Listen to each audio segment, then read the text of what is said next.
వేదిక మీద ఉన్నటువంటి పెద్దలందరికీ కూడా, అలాగే సాగర్గంజ్ నియోజకవర్గంలోని ఈ జగన్నాథ ఆలయంలో కూర్చున్నటువంటి తెలుగు వాళ్ళకందరికీ కూడా పేరు పేరున నమస్కారాలు తెలియజేస్తా ఉన్నాను. ఎన్నికల ప్రచారం కోసం నేను ఢిల్లీ వచ్చాను. నా పేరు డాక్టర్ పార్థసారథి. నేను కర్నూలు జిల్లాలో ఆదోని నియోజకవర్గం నుంచి ఎమ్మెల్యేగా ఉన్నాను భారతీయ జనతా పార్టీలో.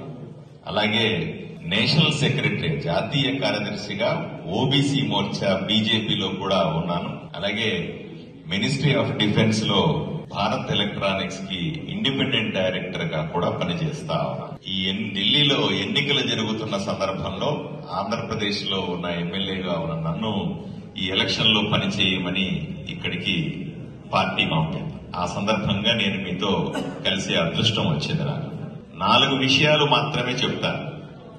మొదటిది, కేజ్రీవాల్ గారు ముఖ్యమంత్రి కాకముందు సుదీర్ఘకాలం పాటు కాంగ్రెస్ ఢిల్లీని పాలించింది. విపరీతమైన అవినీతి, అక్రమాలు, దౌర్జన్యాలు, గూండాగిరి నాశనం చేసినటువంటి ఢిల్లీని కాపాడతానని చెప్పి, అవినీతి లేకుండా రాజకీయాలు చేస్తానని చెప్పి, లంచాలు లేకుండా పరిపాలన చేస్తానని చెప్పి కేజ్రీవాల్ గారు ఆమ్ ఆద్మీ పార్టీ, సామాన్యుల పార్టీ అని ఒక పార్టీని పెట్టి ప్రజల ముందుకు వచ్చారు. ప్రజలు ఎంతో ఆశపడ్డారు. నిజంగా ఇవన్నీ లేని పరిపాలన వస్తుందేమో అని చెప్పి కాంగ్రెస్ ని బుట్టలో పడేసి కేజ్రీవాల్ కి పట్టం కట్టారు. అతిపెద్ద మెజారిటీతో, ఎవరు ఊహించని మెజారిటీతో ఆయన్ని ముఖ్యమంత్రి చేశారు. ప్రజల ఆలోచన ఏమిటి?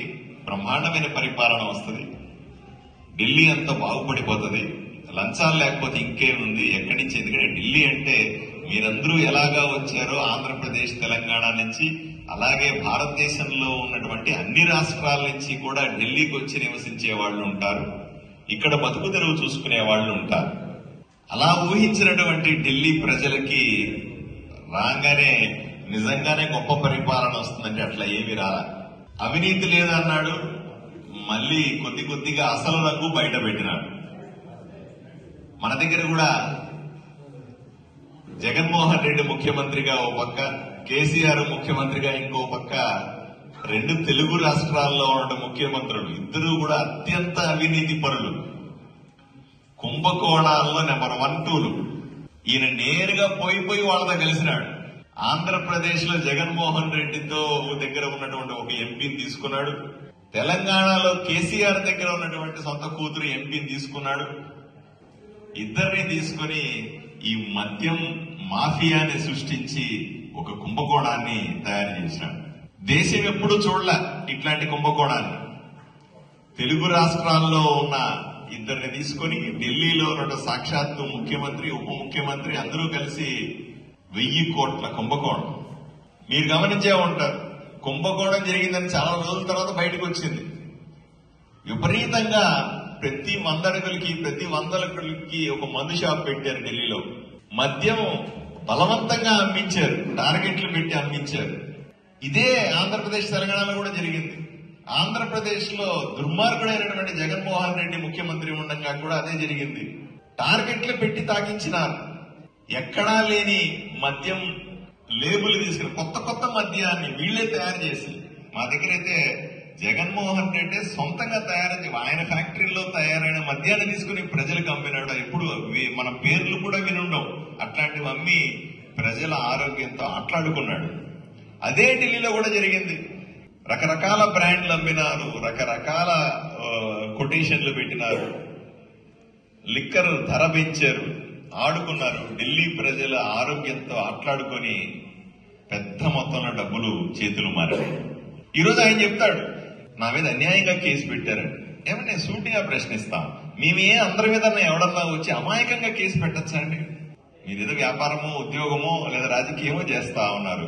నేను కూడా రాజకీయాల్లో ఎమ్మెల్యేగా ఉన్నాను, స్టేజ్ మీద ఎమ్మెల్యేలు ఉన్నారు, ఎమ్మెల్యే స్థాయి మనుషులు ఉన్నారు. ఎవరి మీద అకారణంగా పెట్టేస్తారా? ఎలా సాధ్యమవుతుంది? నేను గత 4 ఏళ్లుగా, అంటే నేను ఇప్పుడు ఎమ్మెల్యే అయినాను, ఎమ్మెల్యే కాకముందు 2-3 ఏళ్లు రోజు టీవీలో కూర్చొని పత్రికల వాళ్ళతో కూర్చొని జగన్మోహన్ రెడ్డి చేసే దుర్మార్గం, అప్పుడు ముఖ్యమంత్రి కదా, అప్పుడు ముఖ్యమంత్రి చేసే దుర్మార్గాలు రోజు తిట్టేవాడిని, బహిరంగంగా చెప్పేవాడు. మరి నా మీద కేసులు పెట్టలేదే? ఎట్లా పెడతారు? నేను తప్పు చేయకుండా నా మీద కేసు ఎలా సాధ్యం అవుతుంది? ఈరోజు కేజ్రీవాల్ అమాయకంగా మా ప్రజల్ని మోసం చేస్తా ఉన్నాడు, నంగనాచి మాటలు మాట్లాడుతా ఉన్నాడు.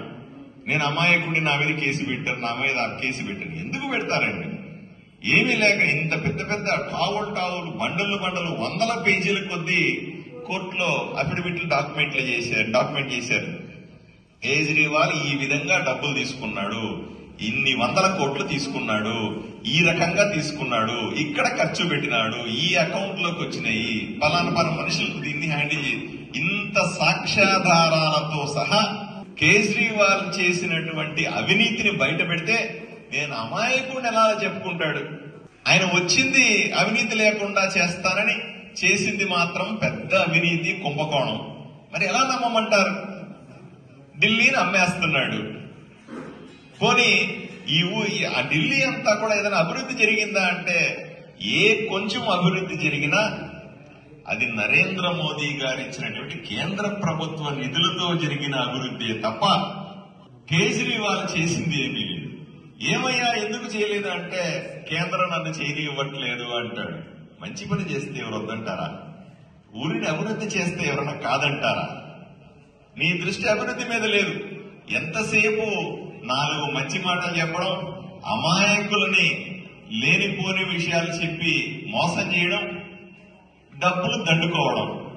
ఇప్పుడే పెద్దలు చెప్తా ఉన్నారు, నేను ముఖ్యమంత్రి అయితే, నేను ఆమ్ ఆద్మీ పార్టీ నుంచి ఉన్నాను, సామాన్యుల పార్టీ ఇది, నేను ముఖ్యమంత్రి అయితే నేను ప్రభుత్వ బంగళానే వాడను, ప్రభుత్వ డబ్బులు వృధా చేయను అన్నాడు. మా జగన్మోహన్ రెడ్డి గారు ఇంతకుముందు సీఎం గారు ఇదే చెప్పినాడు. అస్సలు ప్రజల డబ్బు అని అన్నాడు.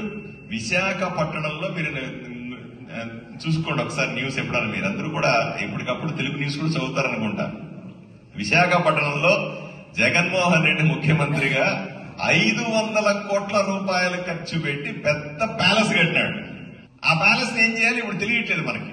అంత డబ్బులు పెట్టి కట్టిన బిల్డింగ్ ని ఒక ముఖ్యమంత్రి నివాసానికి 500 కోట్లు ఖర్చు పెడతారండి.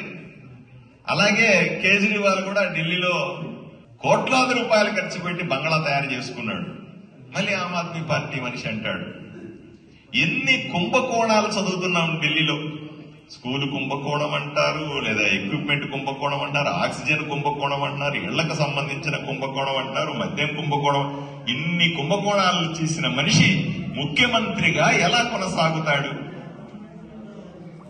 కాంగ్రెస్ ఏదైతే చేసిందో అదే ఆమ్ ఆద్మీ పార్టీ కూడా చేసింది.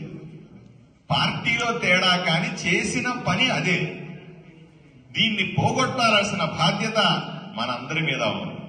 అందువల్లే మిమ్మల్ని అందరూ రిక్వెస్ట్ చేస్తాం. మనం ఎప్పుడు చెబుతాం డబుల్ ఇంజిన్ సర్కార్ అంటాం.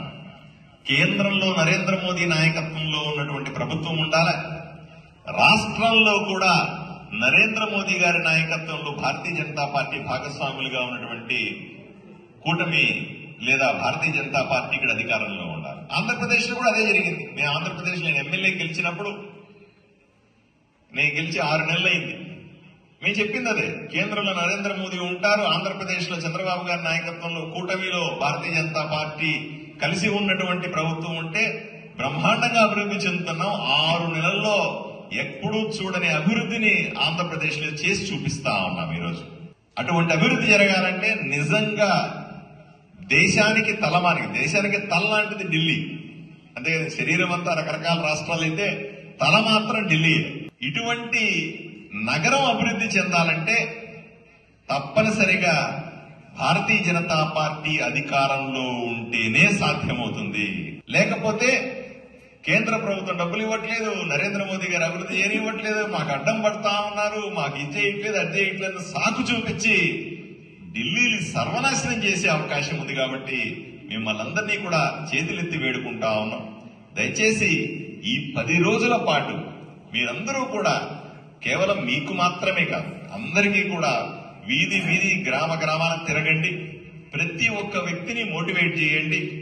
ఈ 10 రోజులు నేను కూడా ఢిల్లీలో ఉండి ఎలక్షన్ ప్రచారంలో పాల్గొంటాను. నన్ను మరికొన్ని ప్రాంతాల్లో కూడా తీసుకెళ్లి మీరు పరిచయం చేయండి. అందరం కలిసి ఇక్కడ భారతీయ జనతా పార్టీ ప్రభుత్వాన్ని ఏర్పాటు చేస్తే మనం అనుకున్న విధంగా ఢిల్లీ ప్రజలను సుఖశాంతులతో చూడడం సాధ్యమవుతుంది. అవినీతి లేనటువంటి ప్రభుత్వం ఏదైతే ప్రజల కల ఉందో దాన్ని సాధించుకోవడం సాధ్యమవుతుందని తెలియజేస్తూ ఈ అవకాశం ఇచ్చిన మీ అందరికీ కూడా ధన్యవాదాలు తెలుపుకుంటున్నాను. నమస్కారం.